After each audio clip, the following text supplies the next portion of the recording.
करेगी, इनको जड़ से उखाड़ करके बिहार में फेंक देगी। आप देख नहीं रहे कि बिहार में क्या हाल हुआ पड़ा है, और इस वक्त अगर ये लोग जा रहे हैं तो अभी इन पे जूते चप्पलों से मारा गया है इनको। ठीक है, इनकी रैलियों पे जूते चप्पल पड़े हैं, तो ये पड़े, जब तुम्हारे बस की कुछ है ही नहीं तो किस लिए ढोंग और ड्रामा कर रहे हो? तो ये सारे, ये इनकी बी टीम है, केजरीवाल इनकी बी टीम का पार्ट है। एक 70 साल का ये नारा दे, 70 साल से तुम कच्छा पहन के घूम रहे थे, ये अब पैंट पे ला करके खड़ा कर दिया इनको कांग्रेस ने। ये बात करते हैं कांग्रेस के आसपास के भी नहीं है, यही कुछ नहीं था। अब ऐसा क्या है, रात दिन हिंदू मुसलमान कर रहे हैं। तो इनकी कथनी और करनी में फर्क है, और इनसे देश चलाया नहीं जा रहा। ये फेलियर सरकार है, बिल्कुल फेलियर सरकार है। और ये अपनी फेलियर को छुपाने के लिए कहीं ना कहीं कभी हिंदुस्तान पाकिस्तान करते हैं, कभी हिंदू मुसलमान करते हैं। और जितने भी मठ मंदिर हैं, उनकी धन संपदा भी हम लोग, अपनी सारी धन संपदा भी देश के लिए देने के लिए तैयार हैं। लेकिन ये लेने वाले तो बने, ये तो खाली एक लूट तंत्र मचा करके चल रहे हैं। इतना पैसा आ रहा है, उन गरीबों के ऊपर लगाया नहीं जा रहा। नमस्कार दोस्तों, मैं सोनू सिंह और आप लोग देख रहे हैं DS4 न्यूज। और आज हमारे साथ जुड़ चुके हैं राम सेना के प्रमुख विष्णु विनोदम महाराज जी, और इनसे हम जानने की कोशिश करेंगे जिस तरीके से हमने देखा कि जो बिहार में एक वर्चुअल रैली करते हुए सामने आ रहे हैं, उसके बाद से हमने देखा कि वेस्ट बंगाल में भी वर्चुअल रैली करते हुए सामने आए, जिसका लगभग जो खर्चा बताया जा रहा है, जो 72,000 LED स्क्रीन लगाए गए थे बिहार में, उसका जो खर्चा लगभग बताया जा रहा है 144 करोड़ रुपए बताया जा रहा है। वही अगर साथ में देखा जाए तो वेस्ट बंगाल में भी करीब करीब 70,000 LED लगाए गए थे। यानी कुल मिलाकर के अगर आंकड़ा देखा जाए तो करीब 300 करोड़ रुपए का जो इसमें खर्चा किया गया है, उसको देखते हुए हम बात करेंगे आज। विनोद महाराज जी, अब क्या कहना चाहेंगे सबसे पहले वर्चुअल रैली को देखते हुए? क्या ये वाकई में वर्चुअल रैली है या फिर खर्चुअल रैली? कोई खर्चा देख करके तो कुछ ऐसा ही लगता है। देखिए, स्पष्ट तो सोनू जी आपने ही कर दिया है, ये वर्चुअल रैली है या खर्चुअल रैली है। तो 300 करोड़ रुपए जो बताया जा रहा है आंकड़ा कि इस रैली पे, वर्चुअल रैली पे ये बिहार में खर्च कर रहे हैं, तो समझ में ये नहीं आ रहा कि जनता त्रस्त है और राजा मस्त है। तो मस्ती में मस्त है, इन लोगों को कोई फर्क ही नहीं पड़ रहा कि यहाँ कोरोना कितना ज्यादा फैलते जा रहा है दिल्ली में या पूरे देश में, और ये लोग अपनी रैलियों में लगे पड़े हैं। इनको राजनीति से मतलब है और किसी चीज से मतलब नहीं है। अभी देखा गया है कि नेपाल से यहाँ सीमा बढ़ाई जा रही है, नेपाल की तरफ से कब्जा किया जा रहा है, और मोदी जी मस्त होकर के घूम रहे हैं। मुझे तो लगता है ये भांग के किसी नशे में घूमते हैं ये सारे लोग जितने भी हैं। इनकी बुद्धि जो है काम नहीं करती। वहीं MP में आप देखोगे जो शकुनी मामा हैं, वो भी इसी तरीके से बस सिर्फ हंसते रहते हैं। तो ठहाके मारने वाली एक पूरी की पूरी राजनीति हो गई है। कहीं भी गंभीरता से काम नहीं किया जा रहा। जब 400 लोग संक्रमित थे तब तो लॉकडाउन कर दिया गया, और जब 2.5 लाख से ऊपर पहुंच गए तब लॉकडाउन खोल दिया जा रहा है। तो समझ में नहीं आ रहा, इनकी कथनी और करनी में जो फर्क है वो सबके सामने है, और इसका खामियाजा जनता भुगत रही है, कहीं ना कहीं गरीब लोग भुगत रहे हैं। जी, सवाल एक उठ रहा है कि इस महामारी के बीच में क्या इतना जरूरी था कि इतने करोड़ रुपए लगा करके देश का जो पैसा है, आखिर गरीब मजदूरों की जब बात आई, जब भूखे तड़पते हुए नजर आए, बिलखते हुए नजर आए, ट्रेनों में भूखे जाते हुए नजर आए, उनको किराया तक का पैसा नहीं दिया गया, तब वो पैसे कहाँ चले गए थे जो आज इस स्थिति में इतना भी देखा जाए तो फिजूल का खर्चा किए जा रहे हैं? देखिए सोनू जी, बात सारी ये है कि अभी जैसे अगर विपक्ष भी कुछ करना चाह रही है या काम करना चाह रही है या उन गरीबों की मदद करना चाह रही है, तो उन लोगों को जेल में डाल दिया जा रहा है। तो समझ में नहीं आ रहा कि ये लोग किस प्रकार की राजनीति करना चाह रहे हैं, क्यों ये जनता के हित के लिए काम नहीं कर रहे। अभी देखा गया है कि बहुत लोगों का दान भी आया, तो ये दान के बारे में भी बता नहीं रहे कि कितना पैसा आया है फंड में इनके पास। तो क्यों नहीं ये उजागर कर रहे? इनकी कथनी और करनी या स्पष्टता, इनकी किस प्रकार की राजनीति है ये समझ में नहीं आ रही। पूरा देश इनके साथ है एकजुट होकर के, पूरी कांग्रेस और विपक्ष भी इनके साथ में, लेकिन इनका समझ में नहीं आता कि ये लोग किस प्रकार की राजनीति करना चाहते हैं। मुझे तो लगता नहीं कि ये कहीं से भी कहीं तक देश के हित के लिए काम कर रहे हैं। ये कहीं ना कहीं विदेशों की कठपुतली बन करके रह गए हैं, और ये उन्हीं के हिसाब से काम कर रहे हैं। और जो ये एक पूरा आडंबर दिखाया गया था कि 370 हमने करके ये कर दिया वो कर दिया, तो अब फिलहाल जो चाइना या आप देखेंगे नेपाल हम लोगों पे हावी हो रहा है, हम लोगों के नागरिकों को मारा जा रहा है। अभी गोली भी चलाई गई नेपाल की तरफ से और लोग मरे हैं। तो इस वक्त मोदी जी चुप क्यों हैं? पूरी भारतीय जनता पार्टी चुप क्यों है? जितने भी मठ मंदिर हैं उनकी धन संपदा भी हम लोग, अपनी सारी धन संपदा भी देश के लिए देने के लिए तैयार हैं, लेकिन ये लेने वाले तो बने, ये तो खाली एक लूट तंत्र मचा करके चल रहे हैं। इतना पैसा आ रहा है उन गरीबों के ऊपर लगाया नहीं जा रहा। ठीक है, तो कहीं ना कहीं देश के हित के लिए काम करें, देश की जनता के हित के लिए काम करें।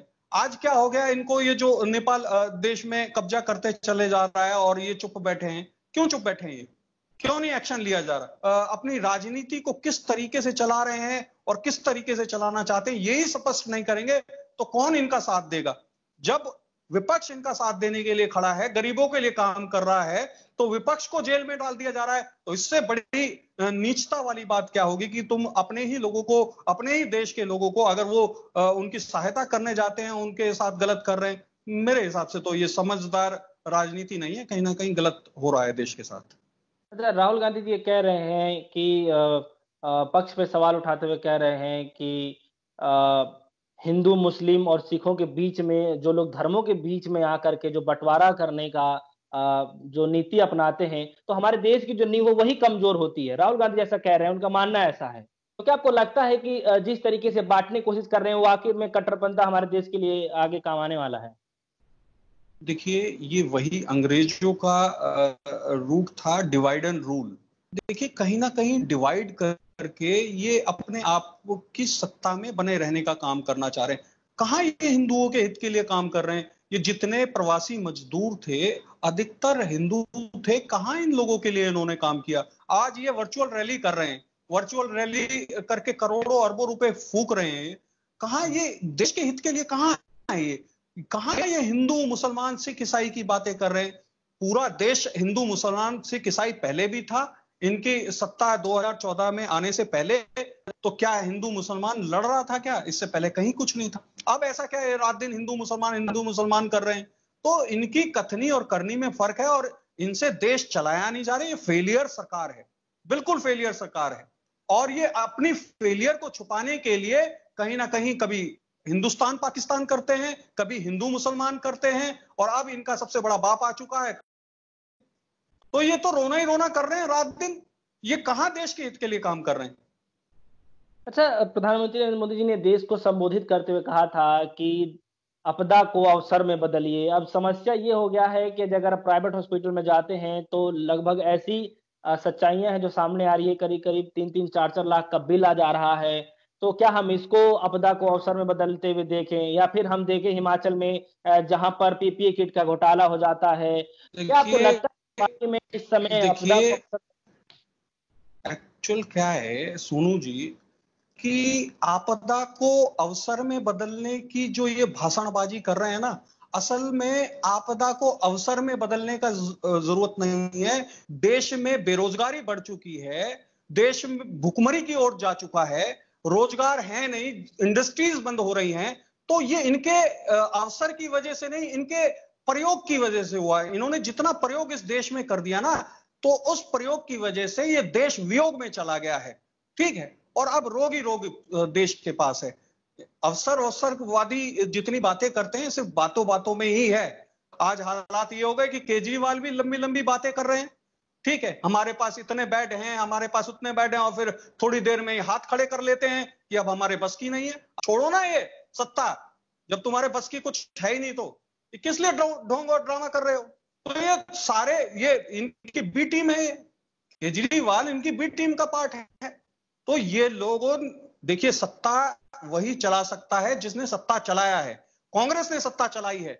एक 70 साल का ये नारा, 70 साल से तुम कच्छा पहन के घूम रहे थे, ये अब पैंट पे ला करके खड़ा कर दिया इनको कांग्रेस ने। ये बात करते हैं कांग्रेस के आसपास के भी नहीं है ये। ठीक है, तो ये एक आडंबर फैला करके देश को खत्म करने है। कांग्रेस ने देश को बचाने का काम किया है, कांग्रेस ने देश को आजाद करवाया है। आज तक जितने भी आप मेडिकल देखेंगे, जितने भी कॉलेजेस देखेंगे, वो जितना भी आज इनकी रेलवे ट्रैक दूसरे जगह पहुंच जा रही है, पहुंचना होता है कहीं और पहुंच जाती है, वो पता ही नहीं रहता रेल चल कहां से रही है, कौन चला रहा है।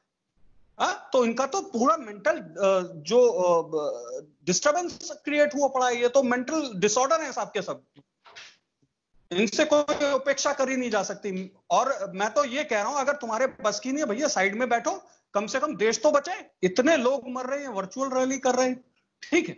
अजय कुमार लल्लू को जेल में डाल दिया इन्होंने, ठीक है। अजय राय इस वक्त जेल में है, तो यानी जो आवाज उठाए वो उनके साथ गलत किया जा रहा है। तो ये क्या वही अंग्रेजों का समय दिखाया जा रहा है, और ये अंग्रेजों से भी खतरनाक है, ये काले अंग्रेज है, ठीक है। ये जो इस देश का होने का दावा करते हैं ये, लेकिन बीज उन्हीं अंग्रेजों का है। ये नौटंकीबाजी जो ये कर रहे हैं पूरी भारतीय जनता पार्टी या अमित शाह, ये सिर्फ एक नौटंकी की दुकान है, और इनकी दुकानदारी बंद हो चुकी है। जनता त्रस्त है, सबसे मेन चीज ये है। और जब जनता त्रस्त होगी तो असर इनको देखने को भी मिलेगा। अब आगामी चुनाव है, अब सबसे पहले ये क्यों भग रहे हैं बिहार की तरफ, मध्य प्रदेश में ये जुगाड़बाजी से अपनी सरकार लेकर के आ गए, ठीक है। तो अभी बहुत जल्दी आपको देखने को भी मिलेगा सोनू जी कि ये बिहार में क्या, मध्य प्रदेश में क्या, ये पूरे देश से भागते हुए नजर आएंगे। मोदी जी तो कह भी चुके हैं कि भाई हम तो झोला उठा करके चल देंगे, तो इनका झोला तैयार है भाई, इनका झोला तैयार है। बाकी के लोग कहां जाएंगे? भारतीय जनता पार्टी की पूरी लॉबी कहां जाएगी? मोदी अमित शाह भाग जाएंगे, बाकी के कहां जाएंगे? जनता इनसे जवाब लेगी, ठीक है, और इन सबको जवाब देना पड़ेगा। एक आखिरी सवाल, आपको क्या लगता है कि जिस तरीके से जो जनता है, जो प्रवासी मजदूर हैं, जो इस मौजूदा हालात में जो त्राहिमाम होते हुए घर गए हैं, पैरों तक छाले पड़ गए हैं, कितने लोगों की मौत हो चुकी है, क्या आपको लगता है कि इस बार जो बिहार में चुनाव होने वाला और वेस्ट बंगाल में चुनाव होने वाला है, क्या लगता है इस बार जनता कुछ चेंजेस करेगी सत्ता परिवर्तन में? चेंजेस नहीं करेगी, इनको जड़ से उखाड़ करके बिहार में फेंक देगी। आप देख नहीं रहे कि बिहार में क्या हाल हुआ पड़ा है, और इस वक्त अगर ये लोग जा रहे हैं तो अभी इन पे जूते चप्पलों से मारा गया है इनको, ठीक है। इनकी रैलियों पे जूते चप्पल पड़े हैं, क्योंकि ये जिस तरीके का पूरा प्रकरण, भाई जाहिर सी बात है, अब जनता को कितना प्रेस करेंगे? जनता अगर भूखा मरेगी तो जनता भी अपने कहीं ना कहीं एक्शन लेगी। तो अब अयोध्या में भी देखा है, इनके विधायकों पे, मंत्रियों पे जूते चप्पल बरसने शुरू हो गए हैं, बिहार में भी बरसने शुरू हो गए हैं, पूरे देश में बरसने शुरू हो जाएंगे। कब तक जनता मरेगी? सवाल तो ये है। तो बिहार या कहीं भी अब इनका कोई वर्चस्व नहीं रहेगा।